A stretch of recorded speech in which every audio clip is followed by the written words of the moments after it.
Hello everyone. आज के digital electronics के लेक्चर में हम product of sum and sum of product के बारे में पढ़ने वाले हैं। तो प्रोडक्ट ऑफ सम और सम ऑफ प्रोडक्ट को समझने के लिए पहले ज़रूरी है मिन टर्म्स और मैक्स टर्म्स का मीनिंग समझना। तो वो हम प्रैक्टिकली करके समझेंगे कि हाउ टू फाइंड मिन terms and max terms. Okay, तो मेरे पास जो एग्जाम्पल है मिन टर्म निकालने के लिए, तो बेसिकली मिन टर्म्स का मतलब होता है किसी भी सिस्टम में जितने भी वेरिएबल हैं, जितने भी लेटर हैं, उन सबके प्रोडक्ट को हम लिख देते हैं या उन्हें उन सबको प्रोडक्ट की फॉर्म में लिखना। दैट इज कॉल्ड द मिन टर्म्स ऑफ द सिस्टम। ठीक है, तो हम इसको एग्जाम्पल से करके देखेंगे, सो आपको बेटर समझ आएगा। तो जैसे मुझे निकालना है min term of A B plus C. ठीक है, तो ए बी के मिन टर्म्स देखो, इस पूरे फंक्शन में या जो पूरा इक्वेशन है जिसका मुझे मिन टर्म निकालना है, इसमें तीन वेरिएबल आ रहे हैं, ए बी और सी। ठीक है, तो मिन टर्म ऑफ ए बी पहले निकालेंगे और मिन टर्म ऑफ सी निकालेंगे। तो जैसे कि मैंने बोला, मिन टर्म का मतलब है प्रोडक्ट की फॉर्म में आपको सारे पॉसिबल लेटर्स, बचे हुए लेटर्स जो इसमें से मिसिंग है, उनको लिख देना है। तो अब तीन में से इसमें फर्स्ट वाला जो टर्म है ए बी, उसमें मिसिंग क्या है, सी बार और सी। ठीक है, तो प्रोडक्ट के फॉर्म में सारे वेरिएबल्स आ जाने चाहिए, उसमें सिर्फ सी ही नहीं आएगा, सी बार भी आएगा। ठीक है, तो ये बन जाती है min term of this first term A B. Okay, now min term of C में क्या है, जो मिसिंग वेरिएबल्स है वो ए है, बी है, ए बार है, बी बार है और उनके सारे पॉसिबल कॉम्बिनेशन है। तो ये तो हो गया ए बी के लिए मिन टर्म वाला फॉर्म। अभी हम सी के लिए मिन टर्म लिखने जाएंगे ना, तो इसमें क्या क्या मिसिंग है, ए बार बी बार हो सकता है, सी एज इट इज रहेगा, फिर हो सकता है ए बार बी, सी ऐसे रहेगा, then A B bar C and then finally A B C. ठीक है, तो ये चार टर्म्स होगी सी के लिए मिन टर्म। तो हमने ए बी का मिन टर्म लिख दिया और सी का भी मिन टर्म लिख दिया। अब क्योंकि इस इक्वेशन में ए बी और सी दोनों टर्म्स का सम है, तो बेसिकली ये हो गया एक तरह से सम ऑफ प्रोडक्ट। ओके, तो इनका सम है, यानी मुझे इनको सम के फॉर्म में लिख देना है। तो जब हम मिन ऑफ ए बी प्लस सी लिखने आएंगे तो सारी टर्म्स एक साथ आ जाएंगी। ओके, तो द रिजल्ट विल बी, मैं डायरेक्ट इसका रिजल्ट यहाँ लिख रही हूँ, it will be A B C bar plus A B C, सभी को ऐड कर लिख रहे हैं क्योंकि ये सम है इन दोनों टर्म्स का। फिर A bar B bar C plus A bar B C plus A B bar C and finally A B C. अब आप देखो A B C and A B C, A B C plus A B C अपने digital electronics में ए B सी ही होता है, यानी हम इन दो टर्म्स को एक एबीसी में ही लिख सकते हैं। तो मैं लास्ट वाला एबीसी एलिमिनेट करती हूँ। So this is the result, ये है min terms of A B plus C. ठीक है, नाउ मैक्स टर्म देखते हैं। तो मैक्स टर्म में होता है, जैसे मिन टर्म होता है product of the missing variables और all possible variables, all possible letters in the system. तो मैक्स टर्म होता है sum of all possible variables और लेटर्स इन द सिस्टम। ठीक है, तो यहाँ हमें a dot B plus C का मैक्स टर्म निकालना है। तो शुरू करेंगे a से। ठीक है, तो a है, b और c वाले सारे टर्म्स हमें लिखने पड़ेंगे, लेकिन this time we have to write in this form of sum. तो a प्लस क्या क्या पॉसिबिलिटी है, b bar plus c bar है, दूसरी टर्म हो सकती है a plus b bar plus c, then a plus b plus C and finally A plus B plus C। तो ये चार टर्म्स पॉसिबल हैं A के लिए। ओके, इसी तरह से जो दूसरा टर्म है B plus C, इस प्रोडक्ट में दो का प्रोडक्ट हो रहा है A और B plus C, तो B plus C के लिए मैक्स टर्म लिखेंगे। ठीक है, इट्स वेरी सिंपल।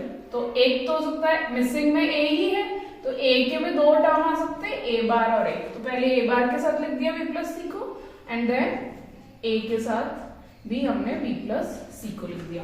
तो ये हो गया मैक्स टर्म्स A के लिए और B प्लस सी के लिए।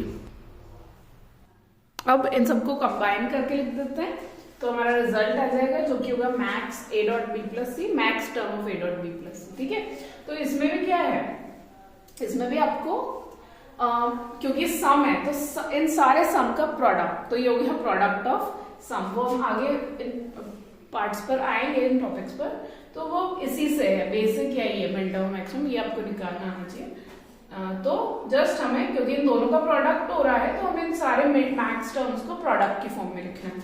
तो मैं I will write A plus B bar plus C bar, सभी को लिख देते हैं।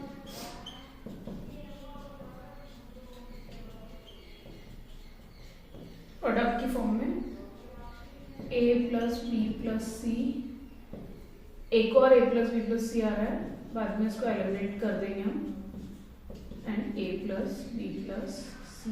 तो a plus b plus c dot a plus b plus c can be written only as a plus b plus c. So we can retain any one of the a plus b plus c.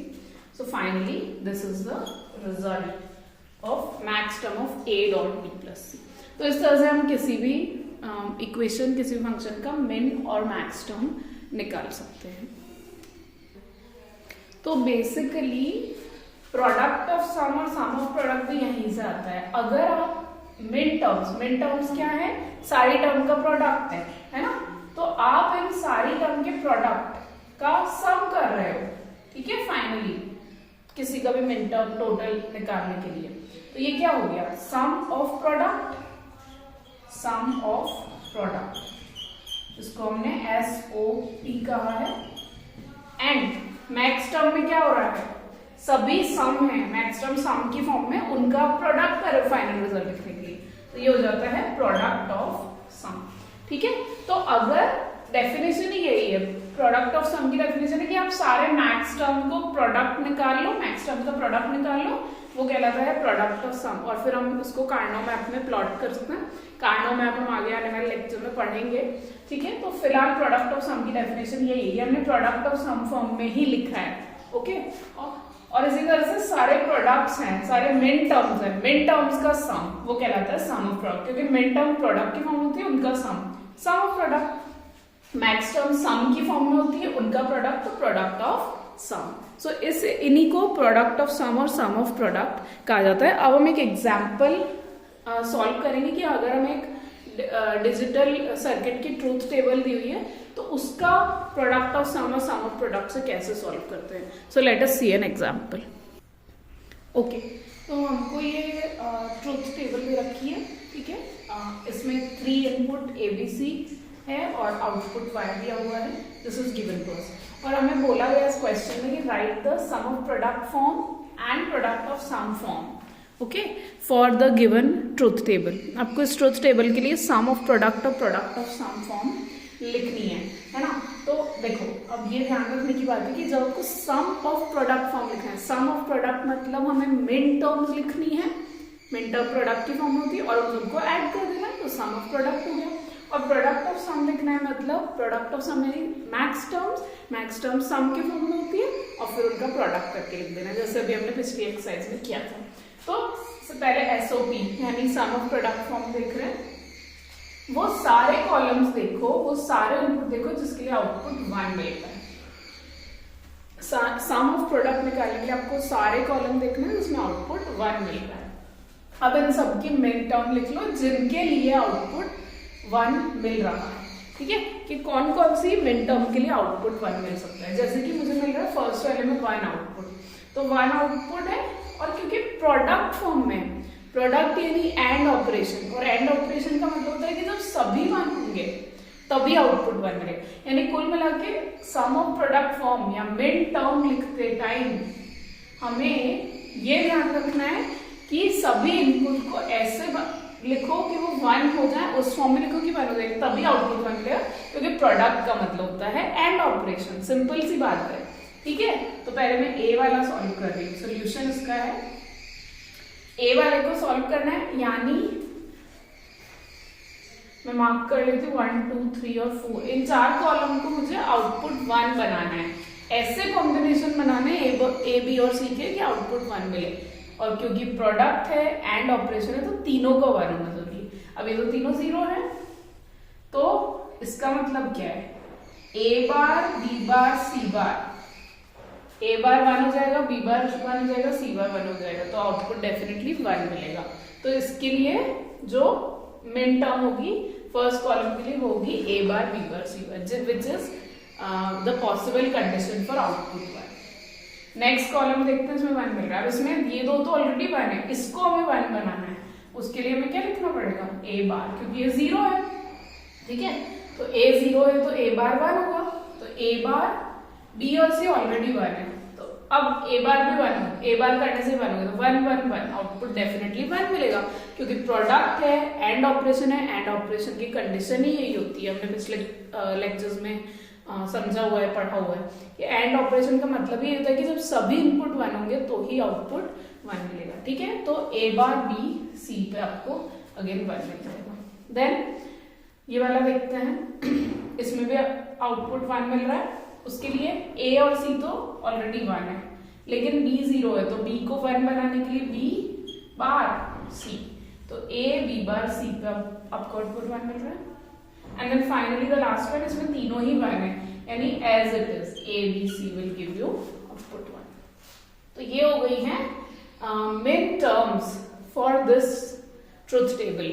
अब min terms तो product हैं, इनका सम लिखना है हमें, तो इसका जो result sum of product form आएगा वो क्या आएगा, इन सभी प्रोडक्ट का सम करके लिख दो, यानी A bar B bar C bar plus A bar B C plus A B bar C plus A B C. इस तरह से हमने सम ऑफ प्रोडक्ट फॉर्म इसका लिख दिया, राइट। अब आते हैं part B, product of sum form. और क्योंकि प्रोडक्ट ऑफ सम है यानी हम मैक्स टर्म्स करेंगे, क्योंकि मैक्स टर्म ही तो होती है सम की फॉर्म में, और फिर उनका प्रोडक्ट करके लिख देते हैं रिजल्ट लिखने के लिए, रिजल्ट स्टेट करने के लिए मैक्स टर्म्स क्योंकि सम की फॉर्म में होती है, उनका प्रोडक्ट करके लिख देते हैं, इसलिए इसको प्रोडक्ट ऑफ सम कहते हैं, समझाया था मैंने पहले, ओके। तो इसके लिए मैक्स टर्म निकालने के लिए हम वो कॉलम देखेंगे जिनका आउटपुट 0 है, उनको मार्क कर लेते हैं। अगेन 4 कॉलम है या 4 मतलब आउटपुट ऐसे हैं जो कि 0 है, 4 रोज हैं जहां आउटपुट 0 मिल रहा है आपको, तो उनके लिए आपको सम लिखना पड़ेगा और 0 बनाना पड़ेगा आपको कि भाई ये मैक्स टर्म्स है तो 0 आउटपुट कैसे मिल सकता है हमें, ठीक है। तो उसके लिए अगेन आपको वही चीज करनी है कि क्योंकि सम हो रहा है और सम का मतलब होता है और ऑपरेशन, ठीक है। तो और ऑपरेशन में अगर एक भी इनपुट 1 आ गया तो आउटपुट 1 ही आएगा, तो 0 आउटपुट इसीलिए हम देखते हैं क्योंकि जहां प्लस लग रहा है, जहां सम हो रहा है, वहां पे तीनों इनपुट का 1 होना कोई जरूरी नहीं आउटपुट 1 के लिए। सम मतलब और ऑपरेशन है और ऑपरेशन में तीनों में से कोई भी एक इनपुट भी अगर 1 होगा तो आउटपुट 1 हो जाएगा। इसलिए हम मैक्स टर्म या प्रोडक्ट ऑफ सम के लिए 1 आउटपुट वाले रोज कंसिडर नहीं कर रहे हैं बिकॉज इट इज एम्बिगस। और ऑपरेशन में आप 1 वाले आउटपुट पे भरोसा नहीं कर सकते हो, और तो एक ही इनपुट के लिए भी आउटपुट 1 एक बार इनपुट के लिए भी आउटपुट 1 देता है, तो इसलिए हम 0 आउटपुट वाला कंसिडर करते हैं पीओएस के लिए, ठीक है, क्योंकि वहां और ऑपरेशन लग रहा है, सम है ना, तो 0 आउटपुट वाला कंसिडर कर लेते हैं।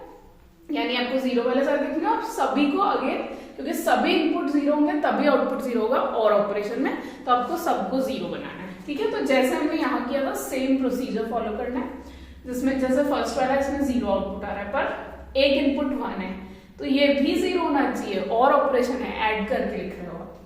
तो देखते हैं इसके लिए क्या होगा, a प्लस, क्योंकि सम है ये, प्लस b प्लस c 1 है लेकिन हमें तो 0 चाहिए, यानी a plus b plus c बार। फिर अगेन नेक्स्ट वाला भी है, इसमें हो जाएगा a प्लस, इसको भी 0 बनाना है, यानी b bar plus c, right. तो सारे इनपुट 0 होंगे तभी आउटपुट 0 मिलेगा, क्योंकि प्लस यानी और ऑपरेशन लग रहा है, सिंपल है, ओके। देन थर्ड वाला है, इसमें a बार करना पड़ेगा क्योंकि 1 है, और b और c तो एज इट इज आएंगे, तो a bar plus b plus c। And finally the last one, इसमें ये दोनों 1 है दोनों को 0 बनाना पड़ेगा, a bar plus b bar plus c। तो ये हो गए आपके मैक्स टर्म्स। ठीक है, मैक्स टर्म्स यानी सम है सारी पॉसिबल टर्म का। अब इनका प्रोडक्ट करके लिखते हैं तो प्रोडक्ट ऑफ सम फॉर्म आ जाएगी।